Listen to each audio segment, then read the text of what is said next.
What if I told you that over 80% of jazz bands that once shaped the genre disappeared, leaving behind nothing but forgotten recordings and faded memories? From Las Blacan Blues, the women who revolutionized blues in Argentina, to Tuba Skinny, the street band that brought traditional jazz back to New Orleans. Here are 20 jazz bands that vanished without a trace. 1. The Quintet.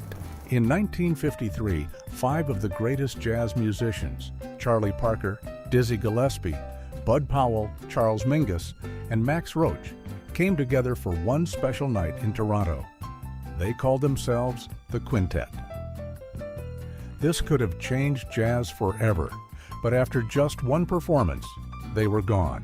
From the start, things went wrong.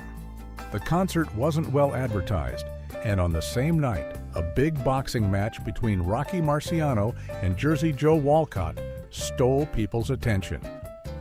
The hall, expected to be full of jazz fans, had too many empty seats. The air felt heavy, as if everyone knew this would be the only time these 5 legends played together. Each musician brought his own energy, sometimes brilliant, sometimes chaotic. Parker, battling his problems, showed up with a plastic saxophone because he had pawned his real one. Powell, a genius on the piano, drifted in and out of focus. Mingus, always a perfectionist, later changed the recordings, trying to fix what he saw as flaws. Roach demanded precision, while Gillespie's playful style sometimes clashed with the group's unity. Their chemistry was intense, sometimes beautiful, sometimes on the edge of disaster. Despite the struggles, they played, and the music they created was incredible. The performance was recorded and later released as Jazz at Massey Hall, now considered a masterpiece. But by then, it was over. The group had already split. Parker's health declined fast, and he passed away 2 years later. Gillespie focused on Afro-Cuban jazz. Powell's personal battles got worse. Mingus kept pushing his musical vision, and Roach led the next wave of jazz innovation. One night, one recording, and then nothing. The Quintet had the potential to change jazz forever, but instead they disappeared. All that remained was a recording, a glimpse of what could have been. 2. The Modern Jazz Quartet. Different from other jazz bands, the Modern Jazz Quartet focused on control and discipline. While many groups thrived on chaos and spontaneity, their music blended jazz with classical elements, creating an elegant and refined sound. The group included pianist John Lewis, vibraphonist Milt Jackson, bassist Percy Heath, and drummer Connie Kay. Unlike the wild energy of bebop, their style was balanced, mixing improvisation with careful composition. Every note was placed with purpose. But beneath the smooth music, there was tension. Lewis, the leader, believed jazz could be as deep and complex as classical music. He wanted structure and planned arrangements, leaving little room for free improvisation. Jackson, however, loved the blues and wanted more freedom in his playing. This artistic struggle lasted for over 20 years, even as they produced masterpieces like Django and Fontessa. Each album and performance was a battle between freedom and control, emotion and precision. By the early 1970s, the strain was too much. Jackson, frustrated with the limits placed on him, decided to leave. Without him, the group fell apart.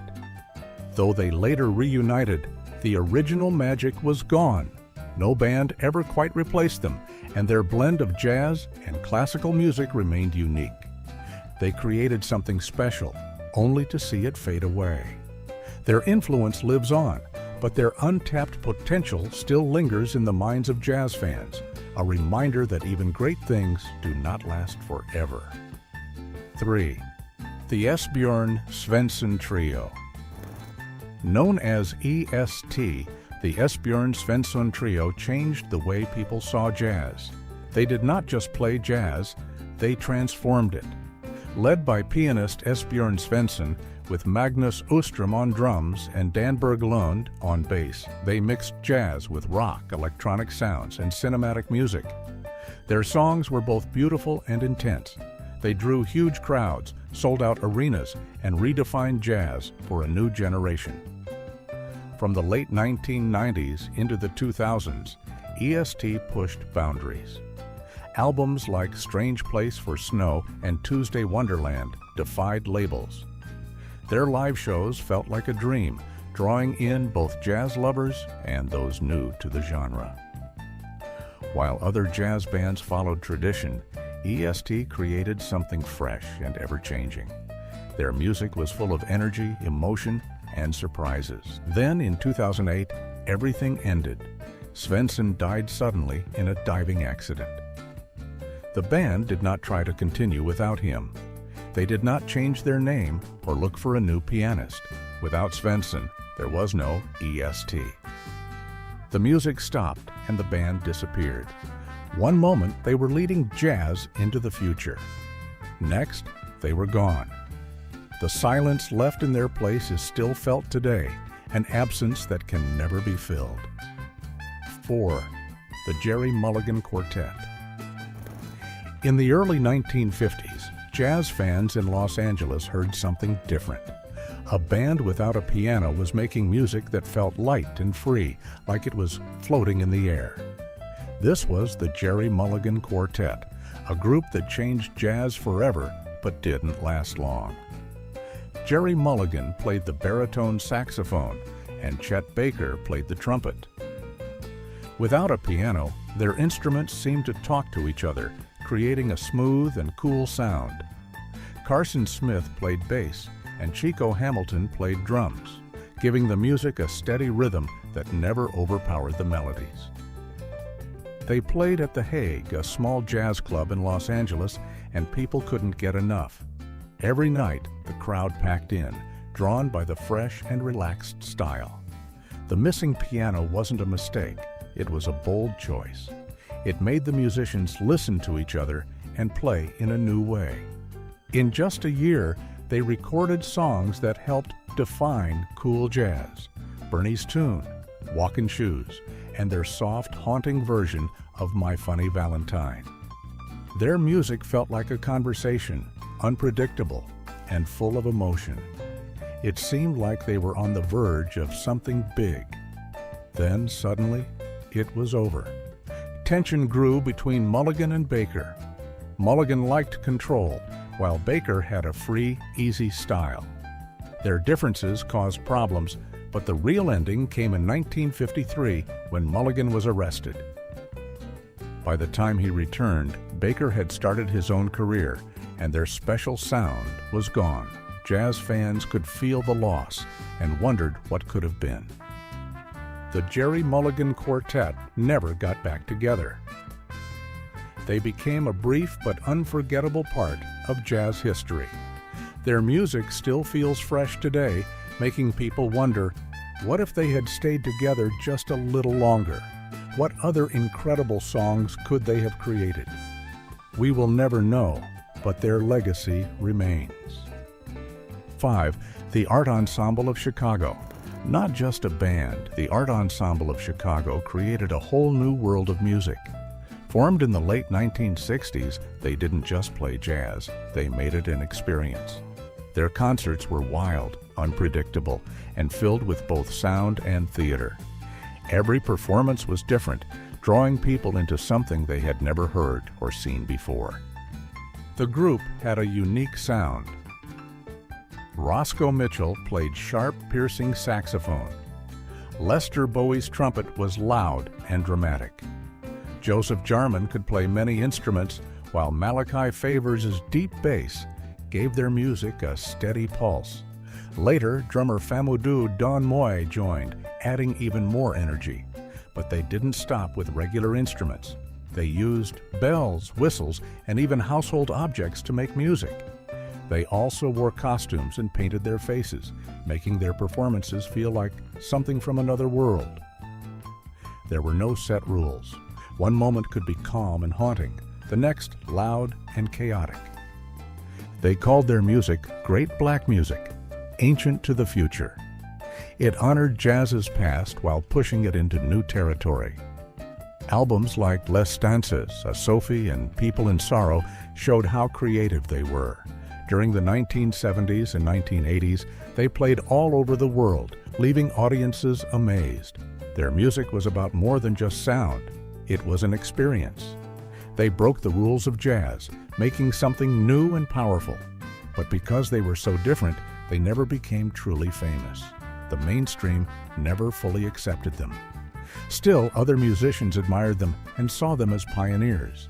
Being different wasn't always easy.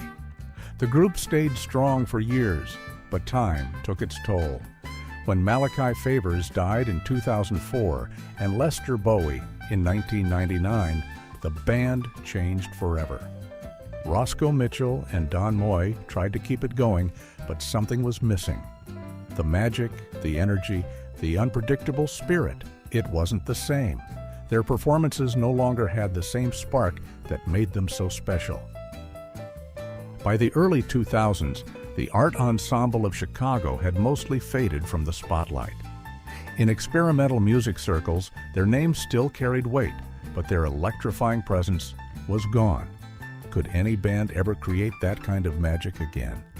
Or were they meant to remain legends, remembered only by those lucky enough to have seen them at their peak? 6. The Mahavishnu Orchestra.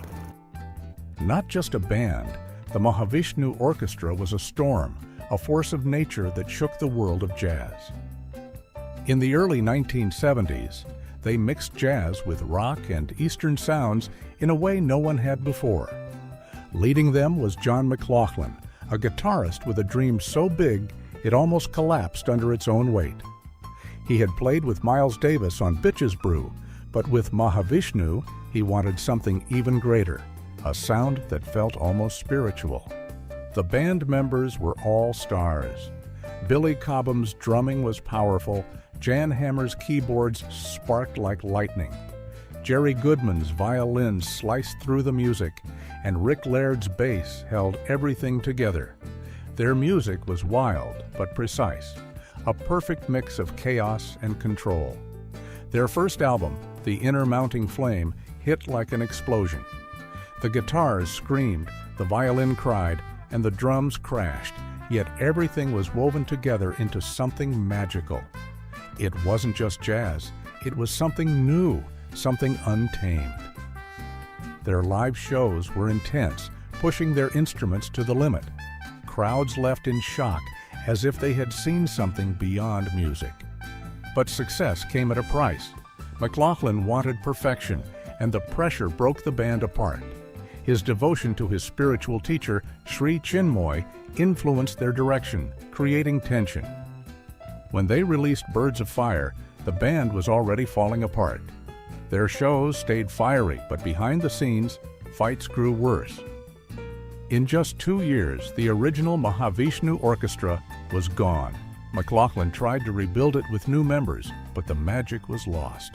They burned out fast, but their legacy still glows today. 7. The Charles Bell Contemporary Jazz Quartet. Some bands break under pressure. Others fall apart in scandal.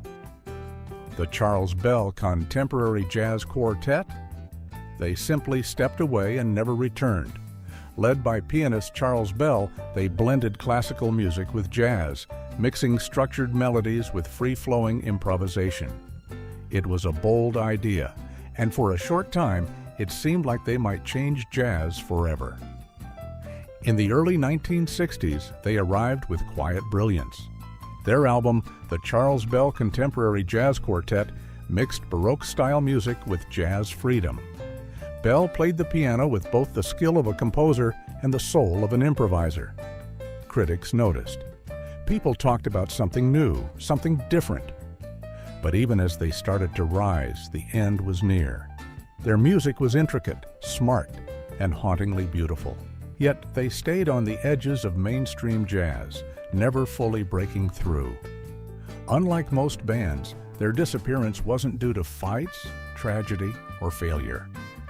Bell made a choice that shocked the jazz world. He walked away from performing and chose to teach instead. Without him, the band disappeared into silence. Their music remains a snapshot of what could have been, a glimpse of a path never fully explored. A band doesn't have to crash to disappear. Sometimes they just walk away and never look back. 8.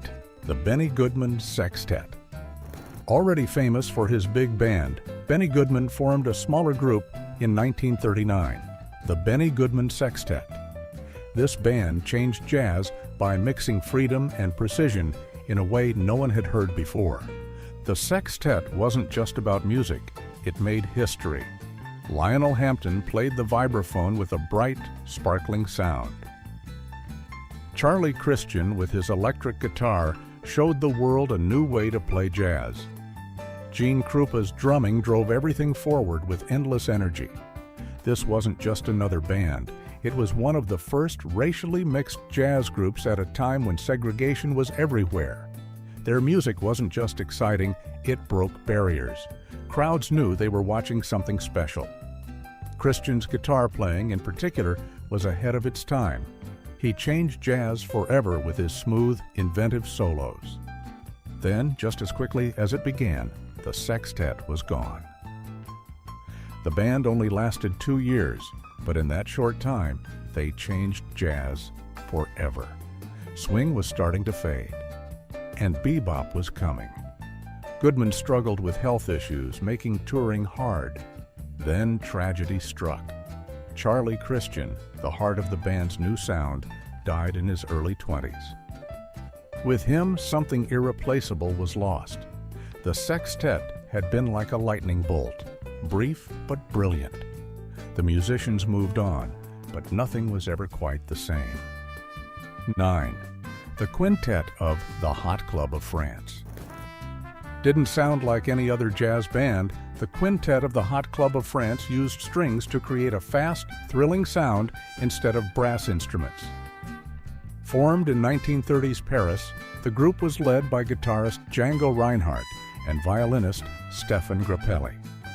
Their music blended American swing with the emotional melodies of Romani tradition, creating what became known as gypsy jazz. Reinhardt's guitar playing was even more incredible because he only had 2 good fingers on his left hand. A fire had injured the others, but instead of giving up, he created a new way of playing. His music was fast, complex, and full of life. Grappelli's violin added elegance and emotion. Together, they created unforgettable songs like Minor Swing, Djangology, and New Ages. Just as they were becoming world famous, war changed everything. In 1939, World War II broke out. Grappelli ended up in England, while Reinhardt stayed in Nazi-occupied France. Jazz was dangerous under Nazi rule, and Reinhardt, being Romani, was at constant risk. He kept playing, but life was uncertain. After the war, the two reunited, but things weren't the same. Reinhardt had moved on to new styles like bebop. Then in 1953, he died unexpectedly. The quintet faded into history. Their music had once filled Paris with energy and joy. Now it remains as a memory, an echo of a sound that changed jazz forever. 10. The Bad Plus. At the start of the 2000s, the Bad Plus shook up the jazz world. This trio, Ethan Iverson on piano, Reed Anderson on bass, and Dave King on drums, mixed jazz with rock and experimental sounds. Their music was full of surprises. One moment they played soft and slow, the next they exploded with energy. They made jazz versions of songs no one expected, like Nirvana's Smells Like Teen Spirit, Radiohead's Karma Police, and Black Sabbath's Iron Man. But their own songs were just as powerful. Tracks like Big Eater and Anthem for the Earnest showed they weren't just about covers, they were true artists. For 17 years, the band stayed the same, which is rare in jazz. But in 2017, things changed. Iverson left, and though they found a new pianist, the magic wasn't the same. The name stayed, and the music continued, but the heart of the Bad Plus had disappeared. What remained was just a shadow of what they once were. 11. The original Dixieland Jazz Band. In the early 1900s, jazz was wild and new, a fresh sound that felt like a rebellion. Leading the charge was the original Dixieland Jazz Band. They made history in 1917 by recording the first jazz song ever, Livery Stable Blues. The song became a hit and helped spread jazz across the country. Their music was full of energy, almost like a musical riot. Their instruments didn't just play, they screamed, howled, and clashed together in chaotic harmony. Jazz started in black communities, but this all-white band was the first to bring it to the mainstream. Their fame was huge, but their claim to have invented jazz upset many black musicians who had created the style. Success didn't last. By the early 1920s, jazz had moved on. New stars like Louis Armstrong and Duke Ellington made their sound seem outdated. The band struggled, and their leader, Nick LaRocca, made wild claims about jazz that even his own bandmates didn't believe. By 1925, it was over. The band broke up and faded from history almost as quickly as they had risen. They reunited a few times later, but jazz had changed. Their place in history remained, but only as a small note in the bigger story of jazz. 12. The International Sweethearts of Rhythm. More than a jazz band, the International Sweethearts of Rhythm were a revolution. They started in the late 1930s at a school in Mississippi, originally to raise money, but their music was too powerful to stay small. They became the first racially integrated, all-female jazz orchestra in the U.S. At a time when women and people of color were often ignored, they took the spotlight. Their group included Black, Latina, Asian, and indigenous musicians playing together. Their sound was bold, a mix of big band swing and wild improvisation that matched the best male-led groups. Even though the music industry was segregated, they toured the country and played for mixed audiences. They performed with legends like Duke Ellington and Count Basie, proving they were just as good as the top jazz musicians of the time. But their journey was not easy. They faced racism everywhere, especially in the South, where finding a place to stay was a challenge. By the late 1940s, swing music was fading, and big bands were struggling. In 1949, the Sweethearts disappeared. Unlike other bands, they left behind few recordings. For years, their story was nearly forgotten, but later their impact was rediscovered, showing they had never truly vanished, just waited for the world to listen again. 13. The Chico Hamilton Quintet. West Coast jazz had a smooth, relaxed feel, different from the fast and intense style of the East. No band captured this better than the Chico Hamilton Quintet. In the mid-1950s, Chico Hamilton, a drummer with a unique vision, formed a group unlike anything before. His secret weapon? A cello. The original lineup was special: reeds, guitar, bass, drums, and a classically trained cellist, Fred Katz. The cello added a deep, haunting sound that no other jazz group had at the time. Their music was cinematic, filled with emotion. Hollywood noticed, and they composed the eerie score for the 1957 film Sweet Smell of Success. For a while, their fresh sound captivated audiences. But jazz was changing. Free jazz and louder, more aggressive styles became popular, leaving their delicate sound behind. By the early 1960s, the group split up. Each member went their own way. Jim Hall became a legendary guitarist, Buddy Collette an educator, and Katz continued in classical music. Chico Hamilton formed new bands, but the magic of the original quintet faded into history. The Sauter-Finnegan Orchestra. A big band like no other, the Sauter-Finnegan Orchestra started in the early 1950s. led by two brilliant arrangers, Eddie Sauter and Bill Finnegan. They didn't just play music, they changed it. Swing music was popular and familiar, but Sauter and Finnegan wanted something new. They used instruments that no one expected in jazz, like harpsichords, oboes, xylophones, and timpani. They mixed jazz with classical music, creating a rich and unpredictable sound. Their song, Midnight Sleigh Ride, transformed a classical piece by Prokofiev into a jazz hit, while Doodletown Fifers showed off their playful and creative style. Every song had its own world, refusing to fit into any single genre, but their bold ideas made things difficult. Their music was too complex for most people, and too unusual for radio stations. At the same time, the big band era was ending, and smaller jazz groups and rock and roll were taking over. Running such a large and unique orchestra was too expensive.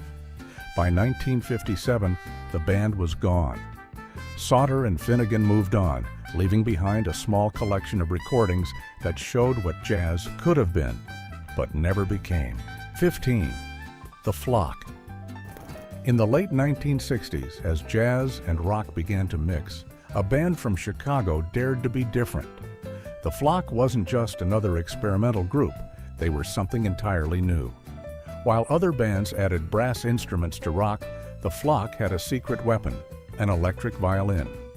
And not just any violinist, Jerry Goodman, a master musician whose soaring melodies gave the band an almost magical sound. Their first album, released in 1969, was wild and hypnotic. It blended jazz, rock, and psychedelic music with an unpredictable energy. Songs like Clown and Introduction stretched the limits of jazz fusion. Their live performances were even more intense, with instruments crashing together in thrilling electric storms of sound. They were different. They were fearless. They were ahead of their time. But just as they were making a name for themselves, everything changed. In 1971, Jerry Goodman left to join John McLaughlin's Mahavishnu Orchestra. Without him, the Flock lost their signature sound. They tried to keep going and released another album, but something was missing. The magic was gone. By 1975, the Flock had vanished. No farewell tour, no big finale. They simply disappeared as if they had never been. A band that once seemed unstoppable became just a whisper in the history of jazz fusion. And even now, one question lingers. What if they had stayed together? 16. Dukes of Dixieland. Brought old New Orleans jazz back to life, the Dukes of Dixieland. Instead of following new jazz trends, they stuck to the lively, wild sounds of early jazz legends like Louis Armstrong and Jelly Roll Morton. The band was formed in the late 1940s by brothers Frank and Fred Assunto, and by the 1950s, they had become stars. Their music was a celebration filled with trumpets, clarinets, and trombones. Their 1958 stereo album captured the spirit of a New Orleans parade, fast, fun, and full of energy.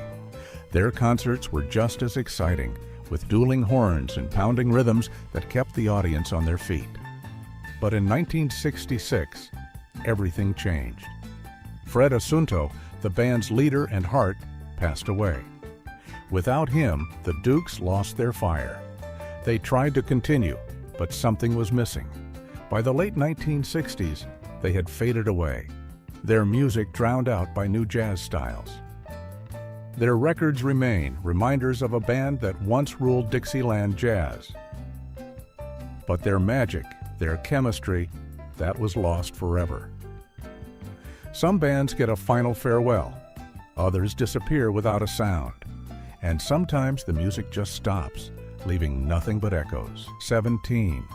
Crimson Jazz Trio.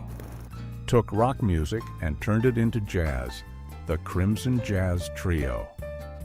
Led by drummer Ian Wallace, a former member of King Crimson, the trio had a bold idea: take the complex music of King Crimson and remake it with jazz.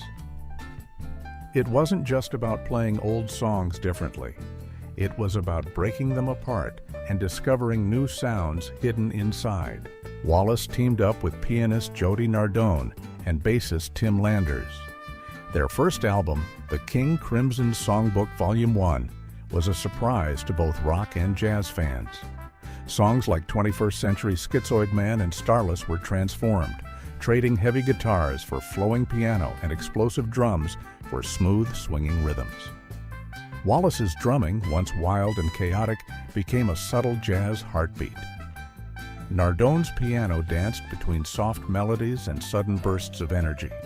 Landers' bass kept it all steady, making sure the music never lost its groove. Just as their music was gaining attention, tragedy struck. Wallace was diagnosed with cancer and passed away within 2 years. The band's second album, The King Crimson Songbook Volume 2, was released after his death. The trio's time was brief, their ending sudden. Their 2 albums remain, a glimpse of what could have been.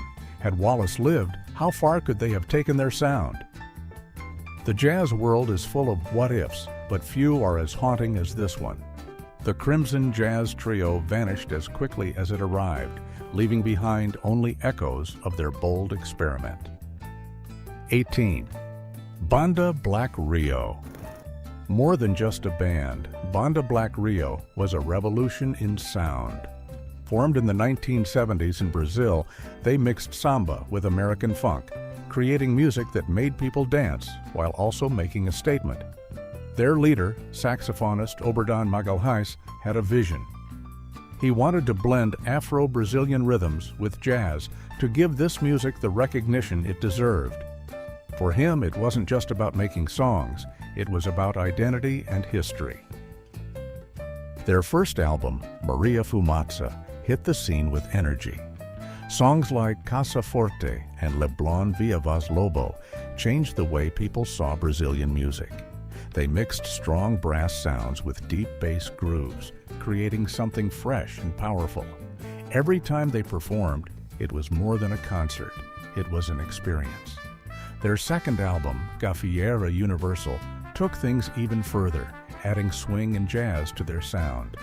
Their mix of samba, funk, and jazz was impossible to ignore, reaching audiences far beyond Brazil.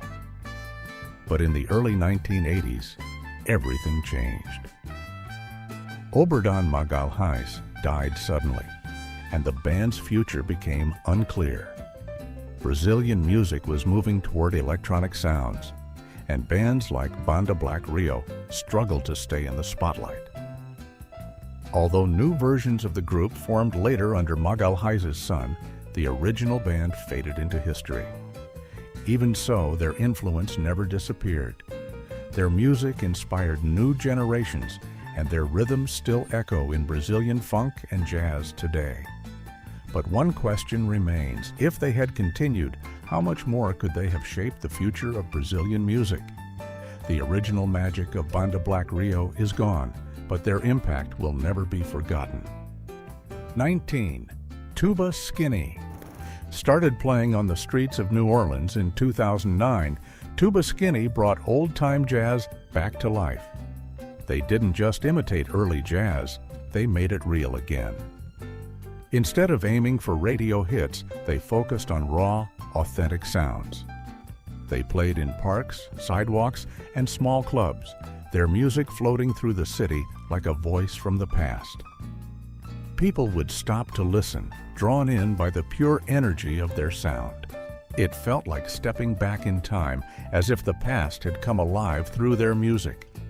What made them special was their dedication to authenticity. Every note and rhythm reflected the early days of jazz. Shay Cohn's cornet played like an echo from another era, while Barnabas Jones's trombone and Todd Burdick's tuba gave the music a deep, rich sound. They were inspired by greats like Jelly Roll Morton and Bessie Smith, reviving forgotten songs and making them fresh again. More than just musicians, they were like time travelers, bringing history to life. Even their clothes and stage presence showed respect for the past, something rare in today's digital music world. Their albums, like Garbage Man and Pyramid Strut, captured this classic style. Their street performances, recorded and shared online, gained millions of views. Fans from all over the world fell in love with their music. But then something changed. The band, once always present, started to fade away. There was no big farewell or final show, just a slow, quiet disappearance. They played fewer shows. They stopped releasing new music. Fans searched for answers, but none came. Had they broken up? Had they chosen to step away from the spotlight? The music that once filled the streets with joy became a distant memory. Their absence left a mystery. Where had Tuba Skinny gone? And more importantly, would they ever return? Could a band so deeply connected to the past simply disappear, just like the music they worked so hard to keep alive? 20. Las Blacken Blues. In the early 1990s, jazz and blues were struggling in Argentina. Then 4 women came together and changed everything. Las Blacken Blues was more than just a band. They mixed jazz, blues, and soul into something powerful and full of emotion. Their name combined blues and Blanca, showing their bold and playful spirit in a music scene mostly led by men. When they performed, it wasn't just music. It was a show filled with energy and feeling. Every concert was loud, passionate, and unforgettable. Deborah Dixon had a voice that carried the power of blues legends. Christina Dahl played piano with both skill and raw emotion.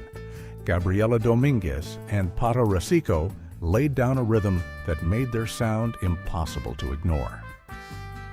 Inspired by artists like B.B. King and Etta James, they took classic blues and gave it a fresh Latin American twist. Their albums, Cuatro Mujeres y un Maldito Piano and Mujer y Ego, showed their talent and passion. Their music was deep and soulful, but also strong and uplifting. They weren't just making songs, they were making a statement. In a world where women in jazz and blues were often overlooked, they stood tall and refused to be ignored. For a while, it seemed like nothing could stop them. Then, in 2006, it all ended. There was no big scandal or fight, just silence. The members went their own ways, some continuing their music careers. But Las Blacken Blues, the band that had shaken Argentina's music scene, was no more. Outside of Argentina, few people knew about them. Their name faded, becoming a hidden treasure in music history. It was as if the world had forgotten them. But their music is still out there, waiting to be heard again. Maybe one day, their sound will be rediscovered like an old record found in a dusty corner, reminding the world of what was lost.